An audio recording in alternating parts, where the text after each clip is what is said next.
네, 이 선거 이후 예상됐던 극심한 혼란이 일어나면서 승패가 아직 결정되지 않고 있는 가운데 애리조나와 펜실베이니아가 이번 대선 향배를 가를 최종 핵심주로 떠올랐습니다. 트럼프 대통령 측은 일부 주들의 재검표를 요구했고 소송도 잇따라 제기하는 등 민주당 측을 상대로 본격적인 개표 전쟁에 돌입하고 있습니다.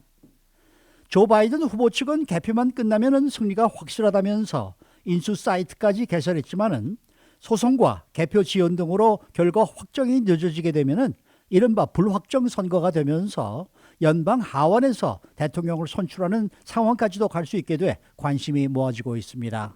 오늘은 이런 내용들을 정리합니다. 주영석 장 어서 오십시오. 안녕하십니까. 자, 이 조 바이든 후보 승리로 끝나는 것처럼 보이고는 있습니다. 네. 그렇지만은 아직도 현재 상황은 좀 혼미스럽네요. 굉장히 좀 혼미스러워요. 네. 이 객관적으로는 조 바이든 후보가 유리한 건 사실인데요. 네. 그 생각보다 이 끝내는 것이 확실하게 끝내는 게 좀 쉽지 않습니다. 어제 저녁쯤에 이제 조 바이든 후보가 핵심 경합주들이었던 위스콘신과 미시간을 다 이긴 것으로 나타났죠. 네, 네. 그래서 대통령 선거인단 확보 숫자를 253명, 253명까지 늘렸습니다. 그래서 승리에 필요한 270명에 17명 지금 부족한 상황인데요. 네. 개표가 현재 진행되고 있는 지역들은 5개 주입니다. 펜실베니아, 조지아, 노스캐롤라이나, 애리조나, 네바다. 이렇게 5개 주인데 펜실베니아 20명, 조지아 16명, 노스캐롤라이나 15명, 애리조나 11명, 네바다 6명. 이들 5개 주를 합치면 모두 68명의 선거인단이 걸려 있습니다. 현재 트럼프 대통령이 펜실베니아, 조지아, 노스캐롤라이나에서 우세하고 조 바이든 후보는 애리조나, 네바다에서 앞서가고 있습니다. 총 214명의 이 대통령 선거인단을 확보한 트럼프 대통령은 펜실베니아와 조지아, 노스캐롤라이나 등을 지킨다면 지금 네. 앞서가고 있으니까 이걸 지킨다면 51명을 추가하게 돼요. 그러면 264명이 됩니다. 조 바이든 후보는 애리조나와 네바다를 가져가면 지금 두 곳에서 앞서고 있으니까 그대로 네, 가져가면 17명, 11명과 6명 합쳐서 17명이기 때문에 딱 270명에 도달하게 네, 됩니다. 네.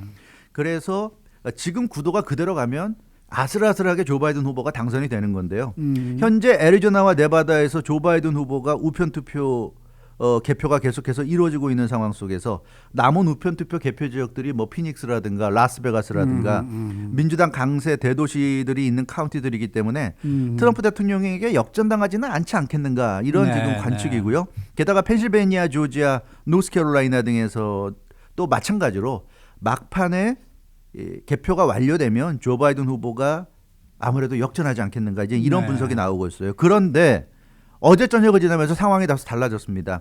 애리조나에서 남은 우편 투표 개표에서 트럼프 대통령 표가 지금 많이 나온 겁니다. 그랬대죠. 그래서 네. 두 후보 사이 격차가 갈수록 좁혀지고 있는 것으로 나타나서 CNN과 뉴욕타임즈가 애리조나를 조 바이든 후보 승리 확정 지역으로 분류했다가 이걸 뒤로 돌아갔어요. 다시 경합 지역으로 분류했습니다. 네. 그렇기 때문에 일부 지금 그 사이트들은 264명이라고 한 이유가 애리조나를 포함시켜서 그렇고요.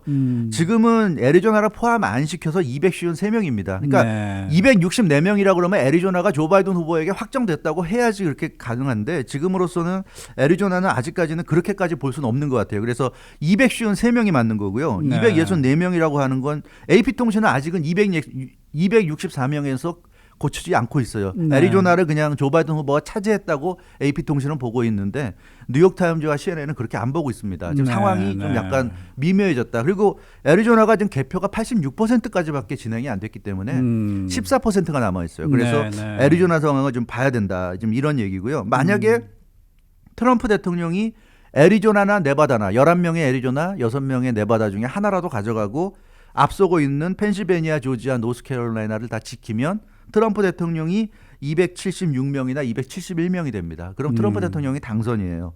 그렇기 때문에 극적인 역전 드라마가 펼쳐질 가능성을 허허. 배제할 수가 없는 겁니다. 네. 근데 문제는 애리조나나 네바다 중에 하나를 반드시 가져가야 되는데 그것도 쉽진 않은데 더 문제는 트럼프 대통령이 지금 앞서가고 있는 펜실베니아, 노스캐롤라이나, 조지아를 지킬 수 있느냐가 관건이에요. 네, 일단 그게 네. 지켜야지 그렇죠, 그렇죠.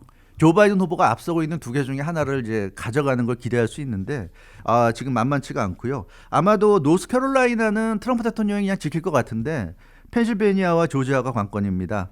그 펜실베니아 같은 경우 20명이나 지금 대의원이 걸려 있으니까 뭐 당연히 지켜야 되는데 여기 뭐 계속 이 시간에 말씀드리지만 막판에 가면 우편 투표 남아 있는 것이 뭐 필라델피아라든가 대도시 쪽에 우편 투표가 아직 개표가 끝나지 않은 게 남아 있기 때문에 조 바이든 후보가 역전하지 않겠는가 하는 예상이 있고 조지아가 조금 전에 풀튼 카운티가 개표 결과가 발표됐어요. 한 10분 네. 전쯤 발표됐는데 민주당 초강세 지역이었는데 예상대로 조 바이든 후보가 압도적으로 많은 표를 받아가지고 조지아에서 두 후보의 표 차이가 지금 14,000표까지 줄어들었고요.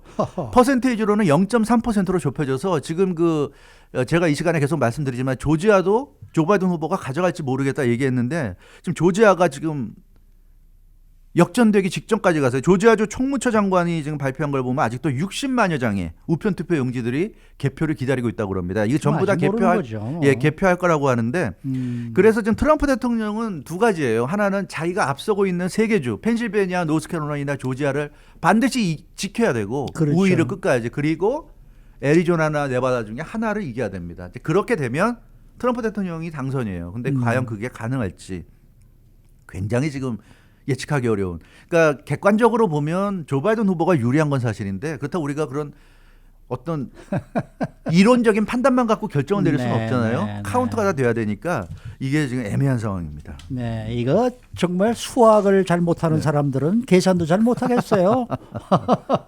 자, 여기에 대해서 지금 소송이 제기됐고 또 재검표도 벌어질 것으로 보여서 결과가 확정되기는 더 어려워지는 거 아니겠습니까? 맞습니다. 지금 트럼프 대통령 측이 결국 소송을 제기했어요. 어제 날짜로 미시간, 펜실베니아, 조지아주를 상대로 해서 즉각적인 개표 중단을 요구하는 소송을 제기했습니다. 그 트럼프 대통령 캠프가 소송을 제기한 이유는 이번 대선 승패를 결정할 핵심 경합주인데 그 경합주의 개표 과정에 참관인들이 개표를 지켜봐야 하는데도 불구하고 지금 제대로 참관도 못하는 상황이다. 이렇게 좀 주장을 하면서 소송을 제기했어요. 뭐 아시다시피 선거라는 것은 개표가 공정하게 이루어져야지 그 결과에 대해서 모두가 다 승복을 할 수 있지 않겠습니까? 그래서 모든 당의 참관인들이 참관을 해야 되는데 지금 트럼프 대통령 캠페인에서는 참관을 못하고 있다. 이렇게 얘기하고 있어요.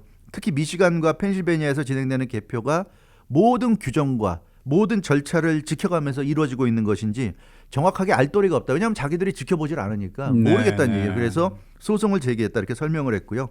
그래서 즉각 소송은 지금 그러니까 이 개표는 즉각 중단돼야 되고 소송을 통해서 참관인들이 개표 현장에 들어가서 개표하는 모습을 볼 수 있는 그런 여건이 확보되면 그때 처음부터 다시 해야 된다. 이게 지금 트럼프 대통령의 요구입니다. 그래서 트럼프 대통령이 트위터로 스탑 더 카운트라고 오늘 했잖아요. 그 의미가 그거예요. 개표 과정에 문제가 심각하다는 얘기입니다. 그러니까 지금 상황이라면 개표를 해봐야 무슨 의미가 있느냐는 얘기예요. 지금 상황에선 개표해봐야 아무 의미가 없고 반드시 참관인이 참석한 가운데 다시 개표해야 된다는 얘기. 처음부터 다시 하자 이 얘기입니다. 그래서 이 도널드 트럼프 대통령 캠프 쪽에서는 미시간, 펜실베니아, 조지아를 상대로 해서 소송을 걸었고요. 그리고 지금 그 박빙 혼전이 벌어지고 있는 경합주 위스콘신, 모든 언론들이 위스콘신을 조 바이든 후보가 승리했다고 지금 보도하고 있지만 재검표가 필요하다. 리카운트. 그래서 위스콘신이 지금 차이가 0.6% 차이거든요. 그렇기 때문에 위스콘신도 재검표해야 된다고 얘기하고 있는데 아시다시피 재검표 근데 지금 모르겠어요. 이거는 참관인이 들어가는다는 거는 소송이었고 재검표라는 거는 이니셜 카운트. 개표가 완료되고 나서 재검표가 돼야 되는 거죠. 개표하다 말고 재검표하는 경우는 없습니다. 그래서 일단 이니셜 카운트가 완료되고 다시 리카운트로 가야 되기 때문에 앞으로 최소한 며칠은 더 걸릴 것으로 보이고요. 그리고 리카운트까지 끝내려면 아마 다음 주 가야 될 것 같고 어떻게 될지 모르겠어요. 그래서 지금 상황으로는 굉장히 지금 혼전이다. 위스콘신은 주법으로 이번 선거 결과에 대한 법적 공증을 12월 1일까지 그러니까 누가 이겼는지를 12월 1일까지는 공증을 마쳐야 됩니다. 이 기간을 지나게 되면 위스콘신은 결과를 못 내는 주가 되는 거예요. 그렇기 때문에 무슨 일이 있어도 12월 1일까지는 결과를 내야 됩니다. 그런 상황이기 때문에 상황이 굉장히 심각하다. 네, 그렇게 볼 수 있을 것 같아요. 뭐 트럼프 대통령 측은 오늘 아침에 뭐 네바다 주에서도 지금 불법 투표가 있었다. 그래서 그렇죠. 또 소송을 제기하겠다고 지금 그러고 있는데 이 혼란이 당분간 계속되겠네요. 네, 맞습니다. 이 소송까지 가게 되면 소송을 통한 결과가 나올 때까지 승자 결정을 당연히 할 수가 없죠. 그러니까 승자를 결정하기 위한 개표가 진행되는데 그 개표에 문제가 있다고 지금 소송을 제기하는 거기 때문에 이 소송이 해결이 안 되면 당연히 개표 결과가 확정이 될 수 없는 겁니다. 그래서 이 차기 대통령 결정이 안 되는데 문제는 미국은 전통적으로 차기 대통령이 결정되는 시기 타이밍을 굉장히 중시합니다. 그렇죠. 예. 그래서 어떤 이유로건 정해진 기간에 결정이 돼야 돼요. 네. 그게 안 되면 지금 현재 대통령이 원래 1월 20일 날 차기 대통령 취임식과 더불어서 물러나잖아요. 그래서 네. 현 대통령의 임기가 끝나고 그날부터 새 대통령 임기가 시작되고 요걸 굉장히 중시하는데 새 대통령이 안 되면 지금 있는 대통령이 4년의 기간을 넘기게 됩니다. 그게 네. 뭐 하루를 넘기건 일주일을 넘기건 한 달을 넘기건 넘기잖아요. 그걸 굉장히 미국에서는 용납을 하지 않습니다. 그렇기 때문에 모든 주들이 선거인단 확정을 완료해야 되는 그 법적 공증 날짜가 있는 거예요. 네. 그게 이른바 세이프 하버 데드라인인데 그러니까 주별로 날짜는 다르지만 최종적으로 12월 8일까지는 결정이 돼야 됩니다. 모든 네. 주들이. 네. 위스콘신은 12월 1일까지로 결정했는데 그 이유가 이제 이 날짜보다 한 일주일 정도 여유 있게 결정을 하기 위해서 이렇게 정한 건데요. 그러니까 12월 8일까지 결정이 안 이루어지면 대통령 선거인단이 확정이 안 되면 그러면 컨틴전시 일렉션으로 결정이 됩니다. 컨틴전시 일렉션이라는 건 결과가 안 나온 확정이 안 된 그런 그 선거란 얘기예요. 이렇게 되면 계속 보도가 나오지만 연방하원에서 대통령을 결정하는 그런 상황이 되는 겁니다. 그렇기 때문에 지금 소송 제기했고 리카운트 들어가고 그렇게 되는데 지금 12월 8일이면 한 달 정도밖에 안 남은 건데 그렇죠. 과연 한 달 안에 모든 게 끝나고 확정될 수 있을 것인가? 확정 안 되면 연방하원에서 지금 선거를 하는 겁니다. 네. 근데 20년 전이죠. 네. 20년도에 왜 그 당시 엘고 후보 그렇죠. 또 조지 부시 후보가 맞붙었을 때 네.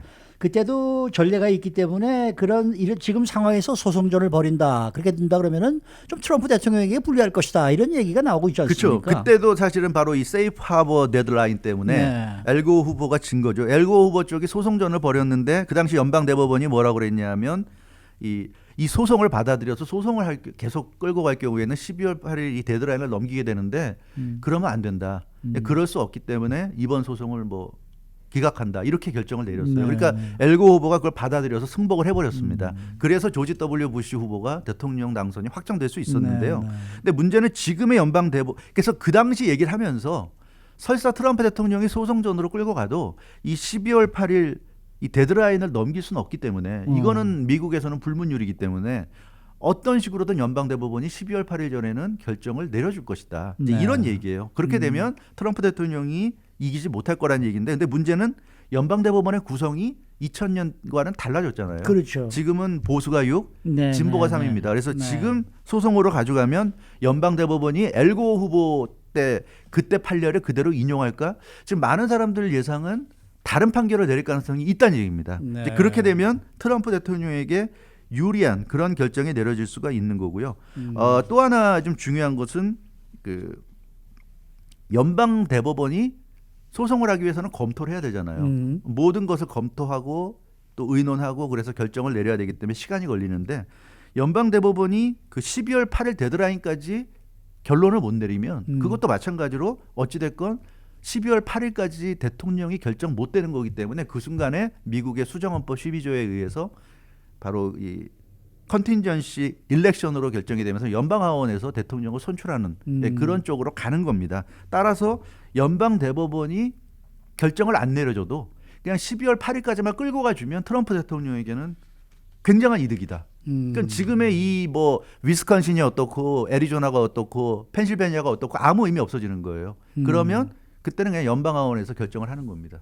근데 연방하원이 지금 민주당이 장악하고 있으니까 조 바이든 후보에게 유리하다. 뭐 이런 얘기는 아닌가요? 네, 그렇게 생각할 수 있는데 그게 아니에요. 그러니까 어. 연방하원에서 결정한다는 게 지금 현재 연방하원 의원들 435명이 투표하는 게 아닙니다. 그러면 당연히 민주당이 유리한데 네. 그게 아니라 연방제 국가 아닙니까? 미국의 50개 주로 이루어져 있고요. 네. 그렇기 때문에 컨틴전시 일렉션이 되면 각 주에서 한 명씩의 대통령 선거인단이 나와서 연방하원에서 투표를 하는 거예요. 네. 그러니까 50명이 투표해서 과반수가 26명 아닙니까? 네, 네. 26명 이상의 대의원단을 확보하는 후보가 이기는 겁니다. 그러면 각 주에서 한 명씩을 어떻게 결정하느냐? 이 시간에도 한번 설명해드린 기억이 나는데, 예.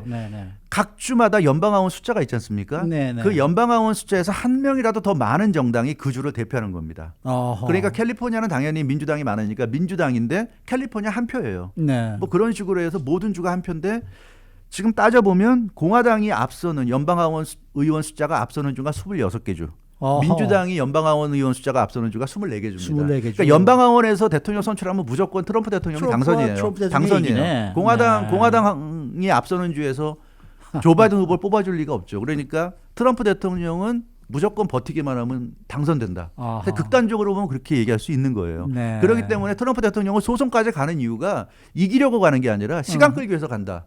그렇게 그러니까 연방 대법원에서 어떤 결정을 내리는 것 자체도 그 결정으로 인한 혼란이 커질 수가 있는데 트럼프 대통령이 아마도 바라는 건 12월 8일까지만 시간을 끌어주면 수정헌법에서 자동적으로 연방원에서 결정을 해야 되는 거예요. 이제 그런 상황으로 좀 몰고 가는 것 같은데 이제 관건은 이론적으로는 가능합니다. 그래서 지금 트럼프 대통령이 이길 수 있는 길이 분명히 보이는데 문제는 근데 이렇게까지 가면 지금도 벌써 거리에 조 바이든 후보 지지하는 사람들이 시위를 벌이고 있는데 네. 이 미국의 혼란이 정말 극에 달할 수도 있다는 생각도 드는데요. 이게 바둑에서도 말입니다. 이 뭐 앞에 수를 뭐 백수 네. 앞까지 본다 뭐 이런 얘기도 있고 그렇던데 이 대통령 선거도 트럼프 대통령이나 바이든 후보 측이나 다들 한 10수, 20수 정도는 앞을 보고 지금 이 장기 그렇죠. 바둑을 두고 있는 게 아닌가 하는 생각이 드네요. 근데 이런 생각은 해야 돼요. 트럼프 대통령이 분명히 이거를 몇 개월 전부터 연구했고 그렇겠죠. 지금 뭐. 대응하고 있는 건데 전제 조건은 그거죠. 박빙해야 된다. 이게 뭐 바이든 후보가 압승을 거두는 상황이면 이렇게 하고 싶어도 못 하는데 그렇죠. 결과적으로는 이게 박빙으로 왔기 때문에 네. 이 시나리오가 가능해졌다. 그렇죠. 근데 그런 점에서 민주당 입장에서는 조 바이든 후보가 좀 더 확실하게 못 이긴 게 굉장히 지금 아쉬울 수 있는 상황이고요. 네. 조 바이든 후보 입장에서는 빨리 결정을 내려야 되는 겁니다. 12월 8일이 오기 전에 네. 결정이 나와야 되는데 그러니까 트럼프 대통령이 지금 노리는 건 위스콘신이나 무슨 펜실베니아에서 결과를 뒤집는 것보다도 결과가 안 나오게 시간만 늦추는 거예요. 그렇게만 되면 자기가 이기고 지고 상관이 없다. 네, 네. 그렇게 볼 수 있을 것 같아요. 근데 참 네, 수고 재미난 것 같습니다. 많으셨습니다. 네. 주영석 국장이었습니다.